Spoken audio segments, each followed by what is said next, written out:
بسم اللہ الرحمن الرحیم۔ السلام علیکم معزز طلبہ کرام، آپ سب کیسے ہیں؟ آج ہم معطا امام محمد کے سبق نمبر 395 کو پڑھیں گے۔ آج کے ہمارے سبق کا عنوان ہے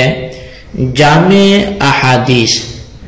آج کے ہمارے سبق کی جو عبارت ہے وہ باب جامع الحدیث سے شروع ہوتی ہے کہ یہ باب جامع احادیث کے حوالے سے ہے۔ آج کے سبق میں ہم مختلف مسائل ہیں ان کے متعلق جامع احادیث جو ہیں وہ پڑھیں گے۔ تو چلیے بڑھتے ہیں آج کے سبق میں جو ہم نے پڑھنا ہے اس کے حوالے سے احادیث مبارکہ کی قرات کی طرف بڑھتے ہیں۔ تو امام محمد رحمۃ اللہ علیہ حدیث پاک لکھتے ہیں کہ اخبرنا مالک اخبرنا یحییٰ بن سعید عن محمد بن حبان عن یحییٰ عن محمد بن یحییٰ بن حبان عن عبد الرحمن الاعرج عن ابی ہریرہ رضی اللہ تعالی عنہ قال نہى رسول اللہ صلی اللہ علیہ وسلم عن بیعتین وعن لبستین وعن صلاتین وعن صوم یومین فأما البیعتان المنابذة والملامسة وأما اللبستان فاجتمال الصماء والاحتباء بثوب واحد كاشف عن فرجه وأما الصلاتان فالصلاة بعد العصر حتى تغرب الشمس والصلاة بعد الصبح حتى تطلع الشمس وأما الصيامان فصيام يوم الأضحى ويوم الفطر۔ امام محمد رحمۃ اللہ علیہ آپ فرماتے ہیں کہ ہمیں بیان کیا ہے، ہمیں خبر دی ہے امام مالک رحمۃ اللہ علیہ نے، اور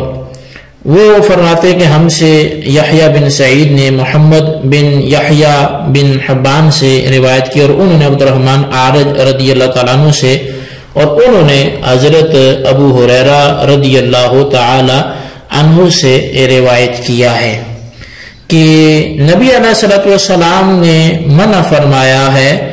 دو قسم کی خرید و فروخت سے، اسی طرح دو قسم کے لباس سے نبی علیہ الصلوۃ والسلام نے منع فرمایا ہے، اور اسی طرح فرمایا کہ دو نمازوں سے اور دو روزوں سے۔ اچھا، اب فرمایا کہ دو قسم کی جو خرید و فروخت سے، تو اس سے مراد جو ہے وہ مناوضہ اور ملامسہ ہیں، اور دو ممنوع جو لباس ہیں تو ان سے جو مراد ہے وہ فرمایا کہ اشتمال الصما و احتباء ہے، اور ایک ایسا کپڑا ہے جس سے شنگا کھل جائے۔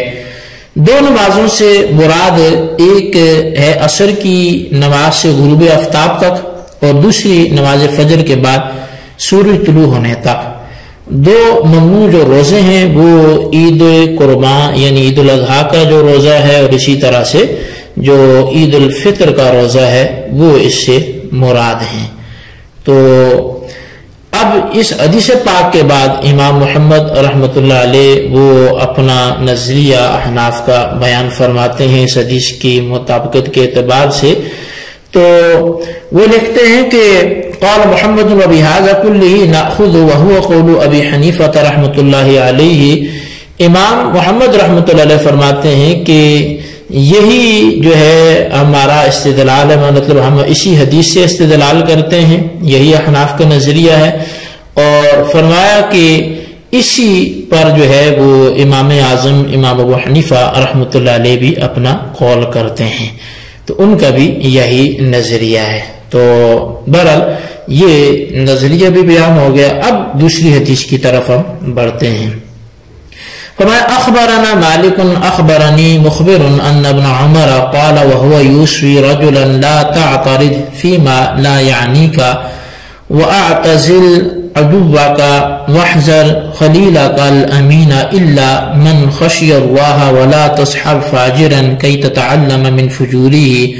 ولا تفش اليه سرك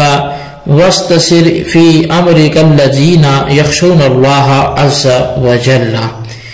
امام محمد رحمۃ اللہ علیہ آپ بیان فرماتے ہیں کہ ہمیں امام مالک رحمۃ اللہ علیہ نے خبر دی ہے، اور وہ فرماتے ہیں کہ ہم سے ایک بیان کرنے والے نے بیان کیا کہ حضرت فاروق اعظم رضی اللہ تعالیٰ عنہ ایک شخص کو وصیت فرما رہے تھے کہ اس کام سے لگاؤ نہ رکھو جس میں تمہارا کوئی مقصد نہ ہو، اور اپنے دشمن سے فرمایا کہ دور رہو، اپنے دوست سے ڈرو مگر یہ کہ وہ امین ہو، اور امین صرف وہ ہے جو اللہ سے ڈرتا ہے، اور تاجر بدکار کی صحبت میں نہ بیٹھنا، یعنی فاجر کی جو ہے وہ اس کی صحبت میں نہ بیٹھنا، کہ ایسا نہ ہو کہ اس سے تم بری باتیں سیکھ لو، اور اس پر اپنا راز ظاہر نہ کرنا۔ اپنے معاملات میں ان لوگوں سے مشورہ لو جو اللہ بزرگ برتر سے ڈرتے ہیں، اللہ سے خوف رکھتے ہیں، تم ان سے اپنے معاملے میں مشورہ لیا کرو۔ اخبرنا مالک اخبرنا ابو الزبیر المکی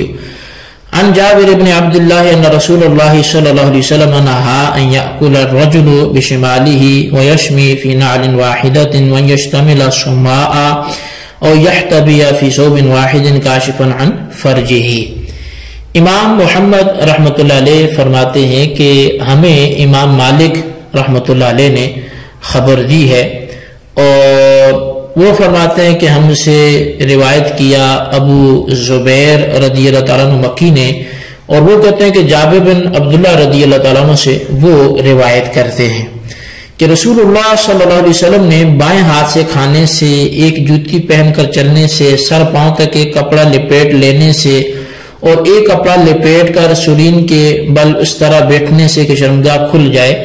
آپ علیہ الصلوۃ والسلام نے ان تمام کاموں سے منع فرمایا۔ قال محمد یکرہ للرجل ان یأکل بشمالہ وان یشتمل الصماء واشتمال الصماء ان یشتمل وعلیہ ثوب فیشتمل به فینکشف عورته من الناحیة التي ترفع من ثوبه وكذلك الاحتباء في الثوب الواحد۔ امام محمد رحمۃ اللہ علیہ آپ بیان فرماتے ہیں کہ فرمایا کہ بائیں ہاتھ سے کھانا اور اشتمال السماء یہ مکروہ ہے، اور اشتمال السماء یہ ہے کہ ایک کپڑا پورے جسم پر اس طرح لپیٹ لے کہ کپڑا کسی طرف سے اٹھائے تو شرمگاہ کھل جائے، اسی طرح ایک کپڑے میں احتباء بھی ہے۔ تو بہرحال یہاں تک آ کر وہ بات جو ہے وہ ختم ہوئی، یعنی امام محمد رحمۃ اللہ علیہ نے احادیث بھی مکمل کی، اور اس کے اعتبار سے پھر جو اس پر کلام ہونا تھا وہ بھی آ کر یہاں پر مکمل کر دیا۔ تو اب اس حوالے سے جو کچھ وضاحتی کلمات ہیں تو وہ یہ ہیں کہ اس باب میں 3 عدد روایات ذکر کی گئی ہیں، جن میں پہلی کی وضاحت جو ہے وہ آپ کے سامنے کی جاتی ہے کہ نبی پاک صلی اللہ علیہ وسلم جو ہے آپ نے 2 قسم کی بے اور 2 قسم کا لباس اور 2 قسم کی نمازوں سے منع فرمایا، 2 قسم کے روزوں سے منع فرمایا۔ 2 بیعوں سے مراد ایک بے منابضہ اور دوسری بے ملامسہ ہے۔ منابضہ یہ ہے کہ ایک آدمی اپنے کپڑے کو دوسرے کی طرف پھینک دے اور دوسرا آدمی پہلے کی طرف کپڑے کو پھینک دے۔ یہ زمانہ جاہلیت میں بے جاری تھی کہ جب دونوں نے ایک دوسرے کو کی طرف اپنا کپڑا پھینک دیا تو یہ بے ہو گئی، چاہے وہ اس پر راضی ہو یا نہ ہو، اس میں یہ بھی شرط نہیں ہوتی تھی۔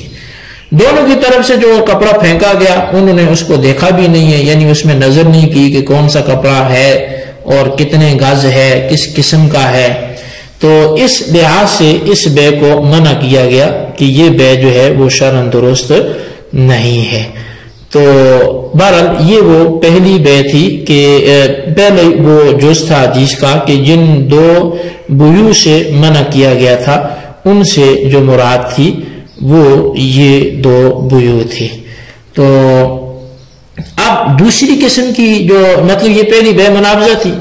پہلی 2 بیوع میں سے یہ پہلی ایک بے منابضہ تھی۔ اب جو دوسری بے ہے تو وہ ہے بے ملامست، اور بے ملامست یہ کہ ایک آدمی اب لپٹے ہوئے کپڑے کو ہاتھ سے مس کرے یا اندھیرے میں ہاتھ لگا دے تو یہ بے منعقد ہو جائے گی۔ اب چاہے وہ اس سے راضی ہو یا نہ ہو. تو ان دو قسم کی بیوت سے نبی علیہ الصلوۃ والسلام نے منع فرمایا کہ یہ ایک قسم کا جوا ہے، اور دو قسم کے لباسوں سے آپ نے منع فرمایا. ایک یہ کہ اشتمال السماع، کہ ایک آدمی اپنے پوری جسم کو ایک چادر میں لپیٹ لے کہ کوئی عضو سے باہر نہ رہے. تو اس کی دو خرابیاں، ایک تو یہ کہ چادر میں ایسا پھنسا ہوا ہے کہ جلدی جو ہے وہ اس کے اعصاب بھی اس سے نمایاں ہو سکتے ہیں، اور دوسرا یہ کہ جلدی سے چادر سے نکل بھی نہیں سکتا، کسی قسم کی اس کو ٹھوکر لگ جائے تو یہ گر پڑے گا. اور دوسرا یہ کہ جہاں کہیں سے کپڑا اٹھ جائے تو یہ ننگا ہو جائے گا. تو استعمال احتباء اور اس کی صورت جو ہے وہ یہ ہے کہ انسان سرین پر بیٹھ جائے اور اپنے گھٹنوں کو کھڑا کرے اور اوپر سے چادر لپیٹ لے، تو اس میں بھی انسان کے فرج کے نکل جانے کا خطرہ ہے. تو ان دو لباسوں سے نبی علیہ الصلوۃ والسلام نے منع فرمایا. اور اب تیسرا جو ہے فرمایا دو نمازوں سے منع کیا. تو یہ ایک نماز عصر کے بعد کوئی نفل نہیں پڑھی جائے گی، اور دوسرا جو ہے نماز فجر کے بعد کوئی نفل نہ پڑھا جائے. اور جو کچھ جو ہے وہ امام محمد رحمۃ اللہ فرمایا کہ جو کچھ مذکور ہوا وہ احناف کا موقف ہے، اور امام اعظم کا بھی یہی نظریہ ہے. اسی طرح دو روزوں سے منع فرمایا، اور ان دو روزوں سے جو مراد ہے وہ دونوں عیدین کے روزے ہیں، یعنی کہ عید الاضحیٰ کے روزے سے بھی منع فرمایا اور عید الفطر کے روزے سے بھی منع فرمایا. تو بہرحال جی یہ ہمارا آج کا سبق تھا. اس کے حوالے سے آپ نے جو سنا ہے وہ اپنے ذہن میں رکھیں. یہ پہلی حدیث پاک تھی جس پر اتنا ہمارا کلام ہوا، اور اسی میں یہ ایک کافی تفصیل کو بیان کیا گیا، کافی چیزوں کا ذکر کیا گیا. تو بہرحال کھانے پینے، عطا کرنے، پکڑنے کے بارے میں اس میں کافی چیزیں ہیں کہ نبی علیہ الصلوۃ والسلام نے جو ہے وہ کہ آداب بیان فرمائے ہیں. تو کوشش یہ ہونی چاہیے ہر بندے کی کہ حتی الامکان جو ہے اس کا عمل سنت پر ہونا چاہیے. اللہ ہمیں عمل کی توفیق نصیب فرمائے. آمین بجاہ نبی الامین صلی اللہ علیہ وسلم.